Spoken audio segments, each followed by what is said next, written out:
De volta com o nosso Tudo Posse para falar de cinema. E cinema combina com diversão e também com férias. Sem as preocupações com o trabalho, torna mais fácil curtir um cineminha com a família e com os amigos. E no programa de hoje, o diretor e crítico de cinema Lucas Mendes vai falar sobre os filmes clássicos. Filmes clássicos de ficção científica que fazem parte da história do cinema. Lucas, bom dia, bem-vindo, obrigado mais uma vez pela presença. Bom dia, Bem-vindo. Bom dia, Maria. Eu me sinto tão pequeno quando converso com o Lucas, Maria. Eu lembro do final do ano passado, quando ele esteve aqui, eu perguntei quantos filmes por dia você acaba assistindo. Ele falou, 2 filmes. Eu falei, meu Deus, que coisa boa. Quem gosta, né? Quem gosta de cinema. Quem gosta, quem vive isso, né? É porque cada filme, pra mim, pelo menos, é como se eu entrasse, mergulhasse numa outra história, numa outra realidade.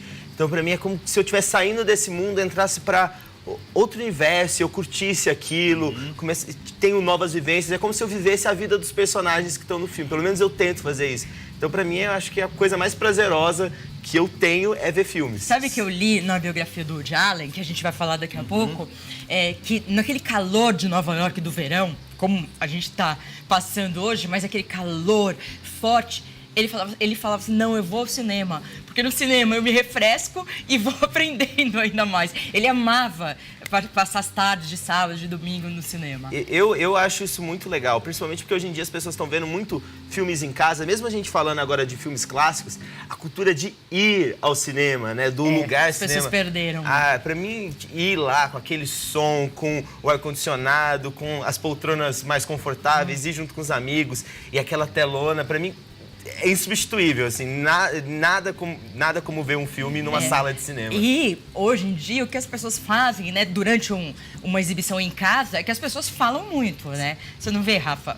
Na sua casa não acontece? Isso é muito comum. Tá passando o filme, aí o outro, olha, vai acontecer isso, não sei o que e tal, porque eu não gosto, Os né? spoilers. Quando não toca a campainha, toca o celular, você tem que dar pausa no filme. Ou vai até a isso. cozinha, pega não sei o que e tal. Então você perde todo aquele ritual do filme, que tem uma sequência. É a imersão cinematográfica. Exatamente. É porque você tem que acreditar que aquilo é real, de uma maneira ou de Isso é outra. verdade. Por isso que quando a gente está desenvolvendo um filme, a gente se preocupa tanto com os detalhes. Que é para a pessoa falar, nossa, não, mas se tem tudo isso, então isso deve ser real. E por alguns segundos você acredita que de fato aquilo ali é real.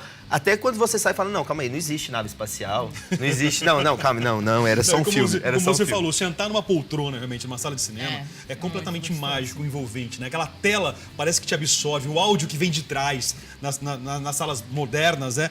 Vão entrando realmente na tua mente, né? Te cativando, te levando para outro mundo. Eu sou muito da geração VHS, né? Que é aquela geração dos anos 90, que viu bastante filme de locadora, mas eu me lembro perfeitamente da primeira vez que eu fui a uma sala de cinema. Eu fui para ver Batman, o Batman e Robin, acho que é o filme de 96. Até hoje eu lembro. E eu lembro que quando saiu o Batmóvel, eu fiquei assim, nossa, olha, isso só com uma sala de cinema. Você não consegue passar essa mesma magia com uma tela de televisão ou de computador. Então eu acho importante sempre isso, ir ao cinema e aproveitar o verão, né? O verão que é mais quente, você vai ainda para a sala de cinema, como o Woody Allen disse, você se refresca e ainda tem uma boa dose de cultura. Sem contar que quando o filme é bom, a plateia aplaude no final. Já passaram por isso?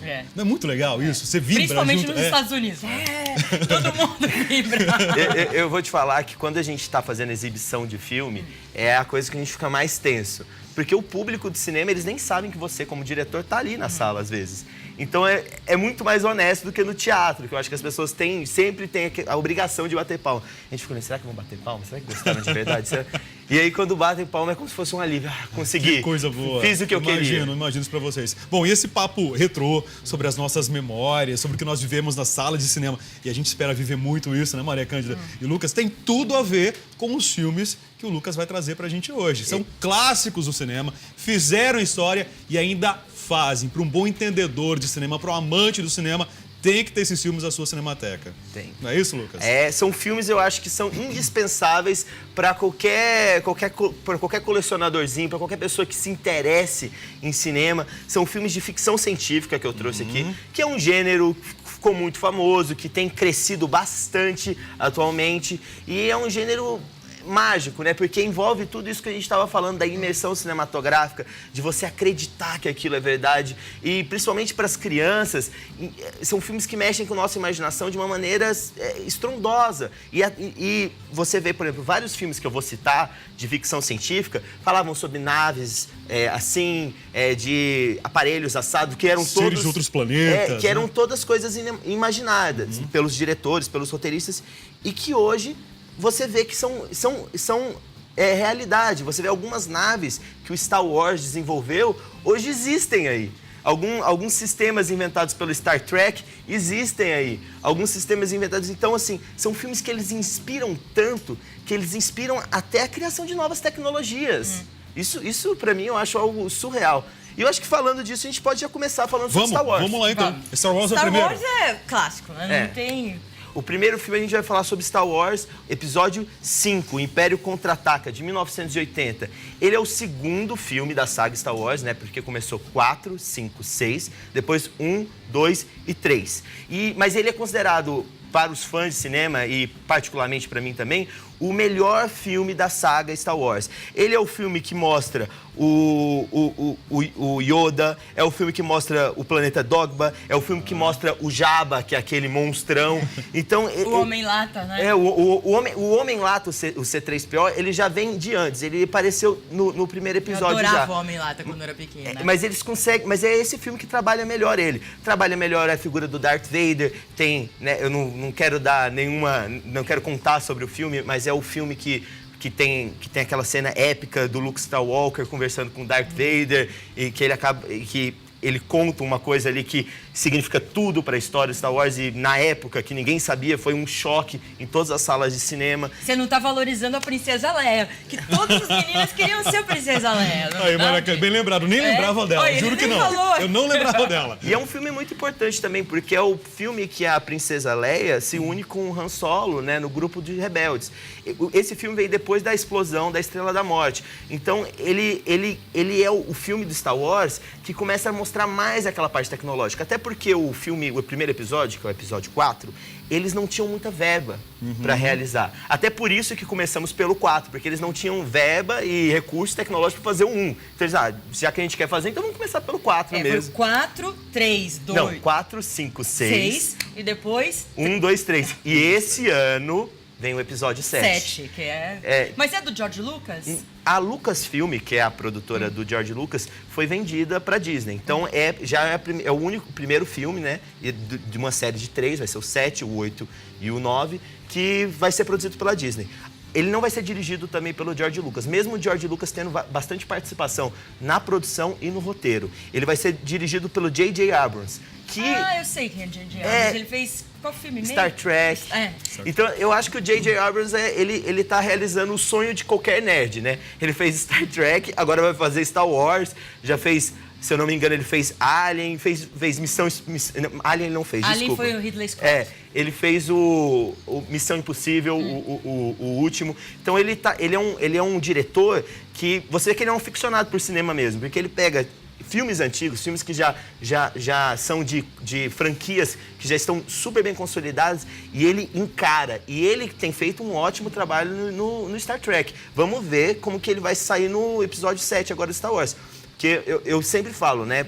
Existem fãs de cinema e existem fãs de Star Wars. Isso é verdade. Eles são, assim, o tipo de fã... O fã de Star Wars, ele quer ver um filme na qualidade dos outros filmes, do George Lucas, com toda aquela coisa do efeito especial, o filme também um pouco manual, porque o Star Wars também sempre foi marcado por fantasias marcantes. E isso é muito legal, porque nas fotos que tem saído sobre backstages, o que tem vazado na internet, mostra que ele está querendo fazer mais manualmente, ou seja, voltando aos filmes 4, 5 e 6. Levando para a origem, realmente, de como tudo supostamente teria começado. Ele gravou algumas coisas no deserto, propriamente dito. E isso é muito bacana, porque isso revive algo que já estava meio escondido, esquecido, que vários fãs de Star Wars estavam reclamando, né, dos episódios 1, 2 e 3, que estavam com aquelas naves muito ovais, que cadê aquelas naves quadradas dos anos 80? E então vamos torcer pro J.J. Abrams fazer um trabalho legal. Eu, como fã de Star Wars, vou cobrar. Se não for ruim, eu vou ser aquele primeiro a ficar chateado, começar a escrever em rede social, alguma coisa desse tipo. Mas vamos esperar, isso agora é só em dezembro e vamos passar pro próximo filme. Tá, mas eu Vamos quero lá, então. antes contar uma curiosidade pra vocês, que eu já entrevistei o George Lucas e eu fui no sítio dele, que é o rancho dele, em São Francisco, Eu né? te invejo. É. E lá tem várias naves espaciais que ele usou nos filmes. Então a gente ficava tirando foto do lado das naves. Eu imagino, deve ser um muito paraíso legal. pra vocês. Muito legal. A gente passou acho que uns 3 dias lá, foi muito bacana, bem diferente. E também falando já de memorabilia cinematográfica, eu acho que a gente pode ligar já ao próximo filme, que é o Odisseia no Espaço, né? O 2001. O filme do Kubrick. É o filme que marcou, de fato, foi o maior marco nos filmes de ficção científica. Antes de Odisseia no Espaço, era uma coisa. Depois de Odisseia no Espaço, se tornou quase uma modalidade artística. É como se fosse um novo cinema, não é isso? É, porque antigamente, filmes de ficção científica eram encarados como filmes Bs. Eram filmes que passavam em double sessions, que eram sessões que tinham filmes de menor orçamento, que eles passavam 2 filmes juntos para ver se rendia público. E depois do Odisseia no Espaço, já virou outra coisa, porque ele trouxe poesia, ele trouxe música erudita, ele trouxe Strauss para o filme, ele trouxe teorias filosóficas, ele transformou isso em um gênero. Em um tipo artístico cinematográfico, assim por dizer. Agora você falou de música. Eu morria de medo dessa música quando eu ouvia. Sério? Sabe, porque começa aquelas naves. Nossa, O aerolito.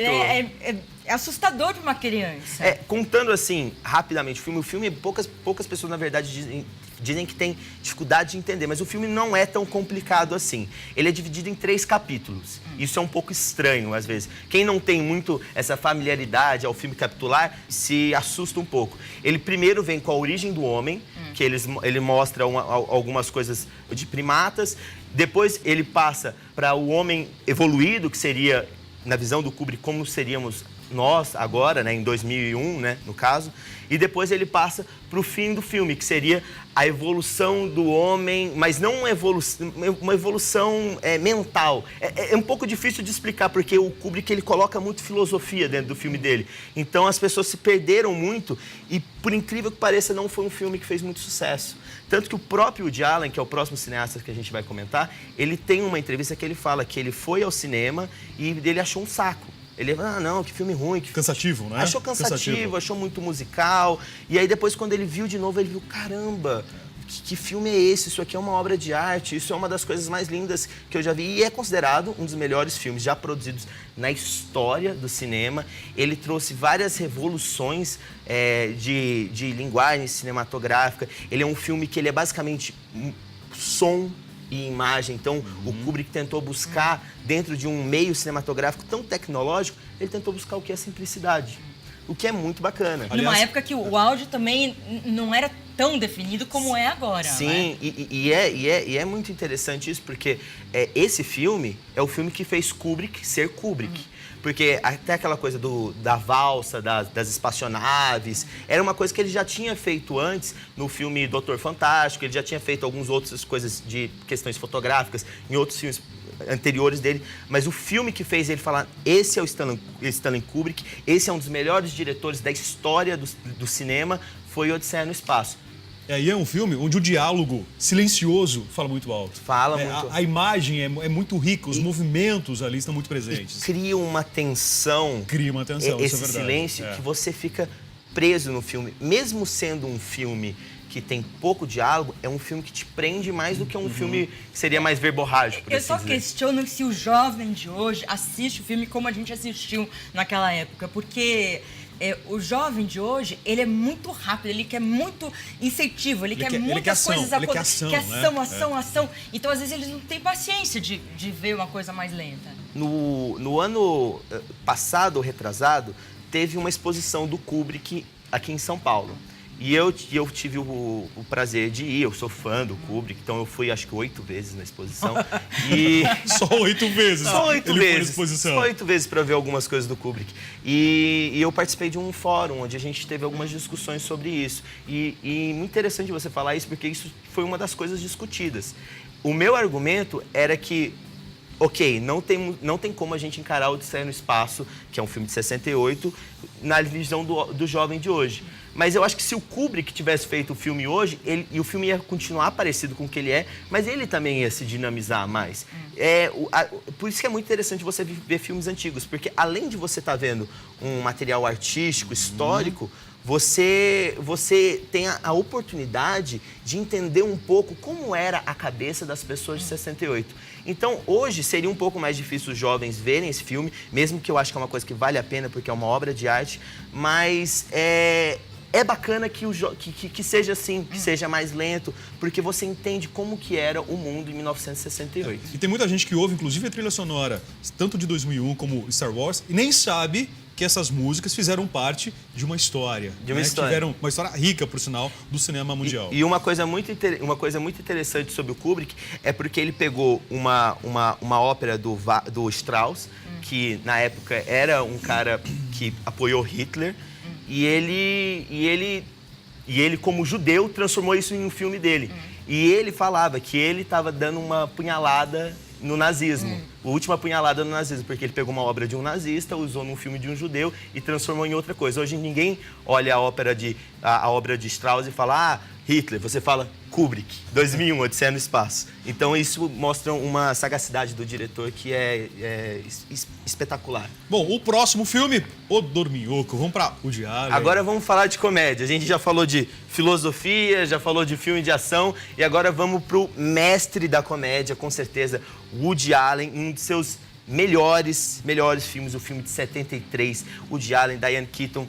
É um filme que se passa sobre um clarinetista de jazz em 73, em Nova York, ou seja, o próprio Woody Allen. Né? Que até hoje toca, né? Que até hoje toca jazz e toca clarinete.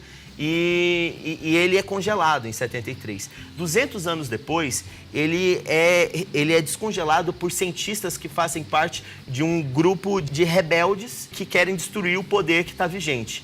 Durante isso, os soldados do Império entram e conseguem prender todos os cientistas e o Woody Allen finge que é um robô, como você está vendo agora na tela.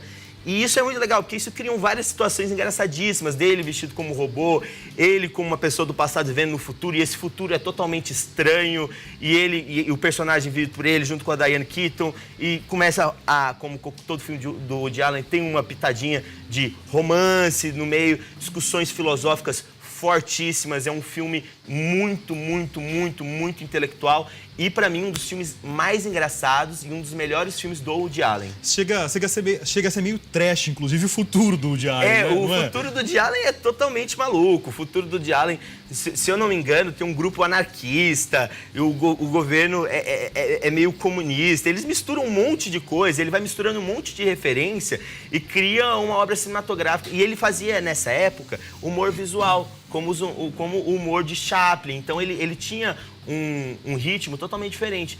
E a gente estava até discutindo antes, eu adoro os filmes do Woody Allen, até os hoje, mas eu sinto vontade de rever esse tipo de humor que o Woody Allen desenvolveu na década de 60 e 70 e que ele tem deixado de fazer, o que eu acho uma pena, porque é uma obra-prima, é um estilo de comédia único e que me diverte muito. Mas era outra época que eles viviam, né? Era outra época. Explodiu uma série de comportamentos. A gente volta àquela discussão do Kubrick e do Odisseia no Espaço. Eu acho que cada filme tem que ser respeitado pela sua época, pelo seu gênero. E estão 3 filmes aí bacanas. Aproveita você nessas férias, escolha um e se divirta com seus amigos. Agora, Lucas, fala pra gente, onde a gente encontra esses filmes? Porque nós vamos em locadoras modernas, inclusive. Você vê uma série lá de Titanic, mas não vê esses filmes. Exatamente. Na que a Apple gente TV faz? você vai procurar, não tem. Existem algumas locadoras bacanas que tem um acervo maior de vídeos que você pode achar. Você pode achar até na própria Cinemateca. Alguns desses filmes que eu tô passando, eles estão sendo remasterizados e durante o ano provavelmente eles vão ser relançados no cinema, como o 2001. Enfim, tem um universo de possibilidades. Aí você vê qual que é que se adapta melhor a você. Tá legal, Lucas, valeu, muito obrigado. Maria Cândida, depois dessa viagem ao mundo dos cinemas, nós vamos fazer uma viagem, um passeio aos anos 1920 até 1990 para revisitar a moda vintage. O vintage é um estilo de vida e moda retrógrada que reúne o que tem de melhor no mundo fashion. A nossa equipe de produção esteve num salão para fazer algumas transformações e mostrar para você aí de casa como é esse estilo. Um estilo, aliás, muito atual. Vamos verificar. Olá, Maria. Olá, Rafael.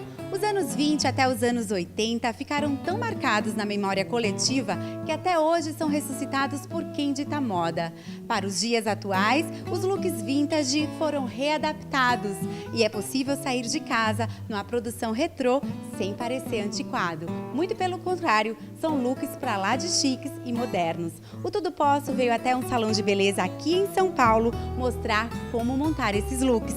Para isso, eu vou conversar com o consultor de imagens, Denis Moraes, e o top cabeleireiro, Léo Lutfi. Denis, explica pra gente o que vai acontecer aqui hoje. Nós trouxemos algumas modelos e dentro desse conceito nós vamos colocar algumas roupas antigas misturadas com umas modernas para a gente ter essa visão do que é os anos 20 até os anos 80. E o cabelo, Léo, como que vai ser? O cabelo acompanha a mesma tendência, né? Que é essa questão do volume, da alusão às grandes divas dessas épocas, sem ficar uma coisa fantasiada, uma coisa natural para usar no dia a dia. Então vamos ter essa conversa montando os looks. Vem comigo!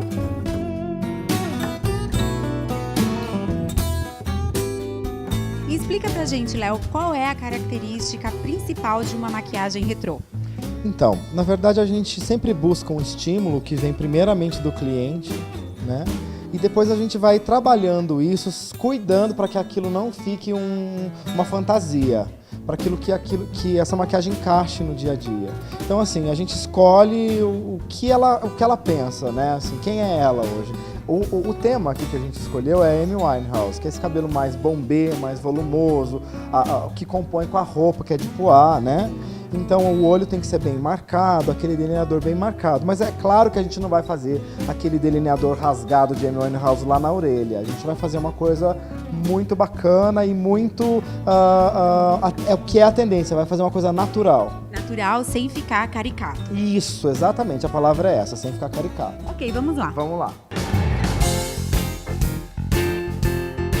Denis, explica pra gente então o que você vai fazer para compor essa maquiagem. Na verdade, é assim, a maquiagem e o look são duas coisas que são diferentes, mas tem que andar juntos. Essa história, né, da Amy, que eu acho bacana, eu acho que ela mesmo no ápice da sua loucura, ela trazia uma roupa bonita, ela tinha uma característica antiga, romântica.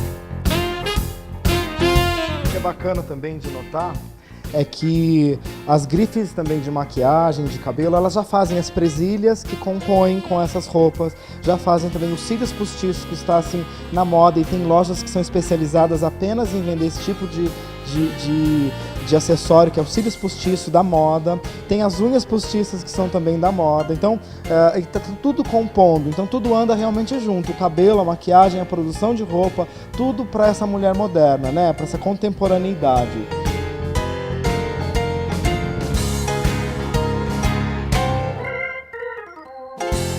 Embaixo desse delineador aqui, eu passei um lápis esfumado para ele dar essa questão do noir, que é tipo, parece uma sombra. Então eu fiz isso por baixo do delineador, né? Normalmente num palco você não precisaria fazer isso porque não ia ver essa nuance. Como aqui socialmente a gente vê tudo mais de pertinho, então eu coloquei esse lápis esfumando embaixo e aí coloquei o delineador por cima para dar essa profundidade, né, do traço. E um delineador bem marcado, bem escuro, né? Ver que eu não preocupei muito com a espessura ser fina, ele precisa ser mais grossinho, pode olhar nessa direção. E aí o rabinho aqui do delineador, ó, que nem é tão difícil de fazer, mas precisa só um pouquinho de paciência.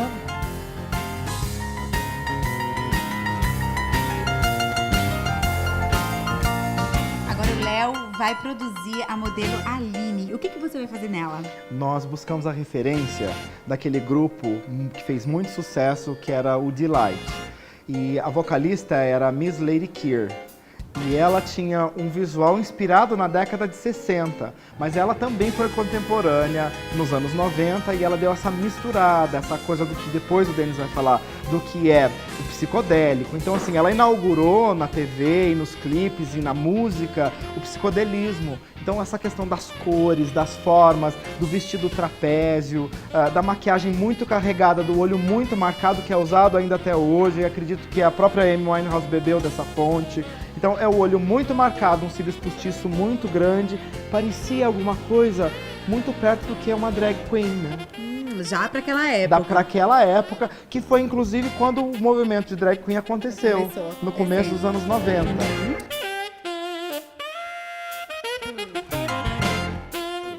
Léo, qual maquiagem você tá usando na Aline? Olha, a gente está usando uma maquiagem com glitter, né, para dar essa força mesmo do brilho, que é uma coisa mais noite, né? E a gente está esfumando o canto dos olhos dela com uma maquiagem escura para marcar bastante o côncavo. Essa era a grande característica desse grupo e é o que a gente vai usar. Então a gente tem um pouco de preto, um pouco de colorido, então esse brilho vem para, né, acender esse look. Na hora que vocês verem o look já completo, vocês vão entender melhor. Então um tem que compor o outro. Então como o meu tá mais apagadinho, o Léo acende lá. Aí no outro, se o Léo apagar, eu acendo na roupa. Um completa o outro. E um completa o outro. Legal, eu tô super curiosa pra ver como vai ficar.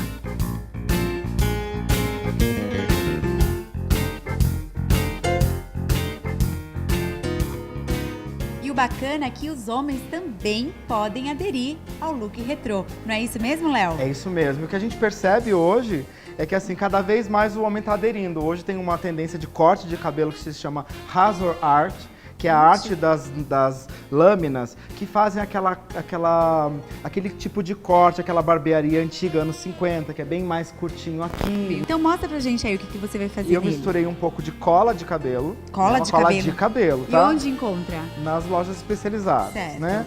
Cola para cabelo. E um pouco de sculpting, que é um gel mais líquido, que é esse gel mais molinho aqui, mais fácil de trabalhar. Mistura os dois e aplica, é a coisa mais simples, e depois vem com o pente e faz aquele movimento do cabelo dos anos 50.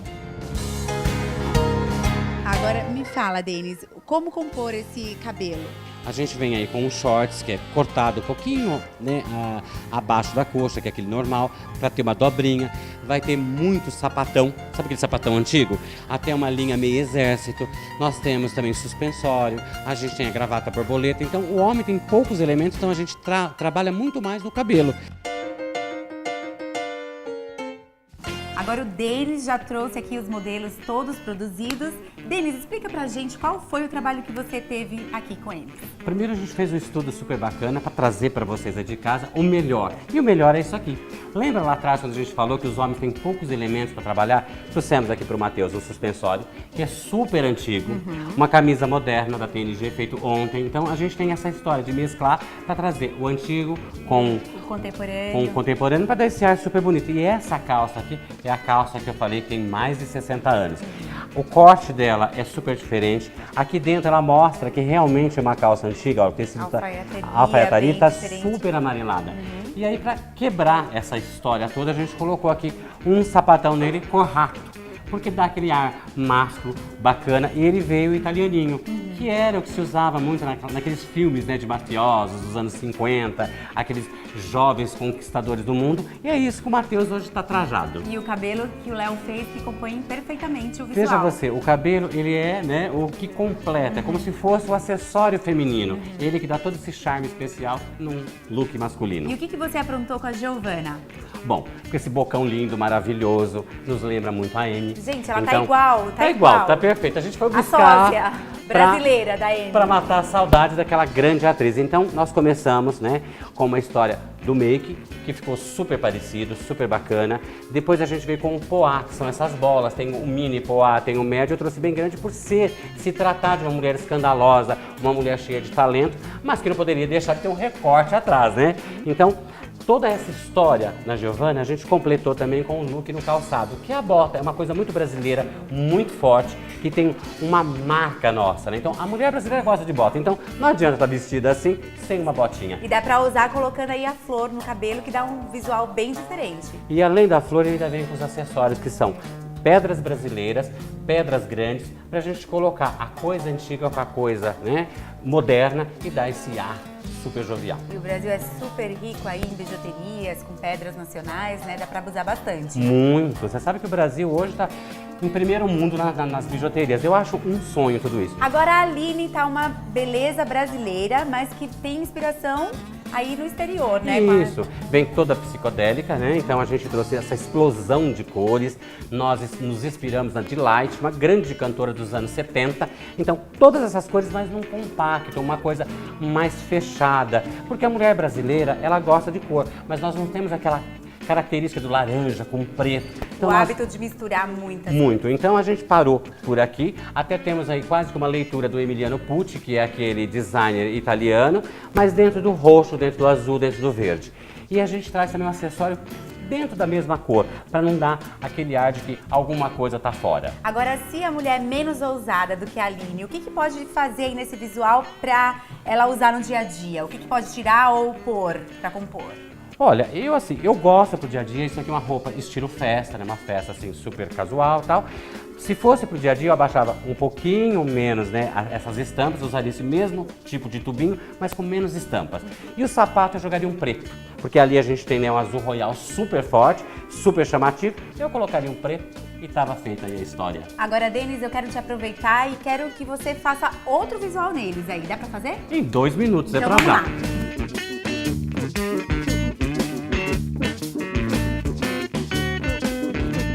Agora o Denis trouxe os modelos com outros looks. O que você aprontou, Denis? Me fala um pouco. É assim, a Amy não tem muito que fugir disso daqui, essa mulher, né, essa explosão. Porém, eu sempre trabalho com uma linha com pouca sensualidade, até porque eu acredito que a mulher não precisa estar despida para chamar atenção.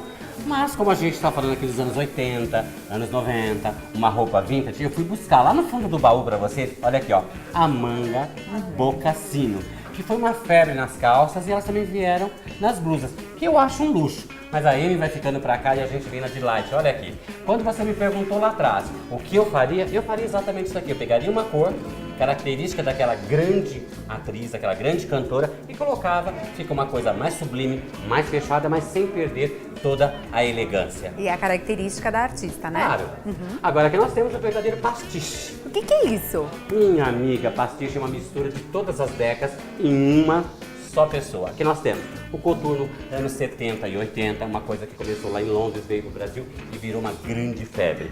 Aí a gente tem aqui os shorts anos 90, que já era o jeans bem desbotadão, bem recortado, e ele virava um bermudão. E nada melhor do que uma camisa anos 90. Então a gente misturou todas as décadas e deu essa beleza aqui. E a maquiagem também continua sendo a mesma, Não, sempre né? a mesma, a gente só mexeu nos looks para não perder a característica, como a gente já disse. Agora, olha, o papo tá muito bom, o papo tá muito gostoso. Você tá achando que fica por aí? Não fica, não. Vou fazer um desafio para você. Qual é, Denis? Você aceita ser transformada por mim e pelo Léo? Ai, meu Deus, Você será? vai saber só daqui a pouco. Ah, então tá, vamos lá, eu aceito.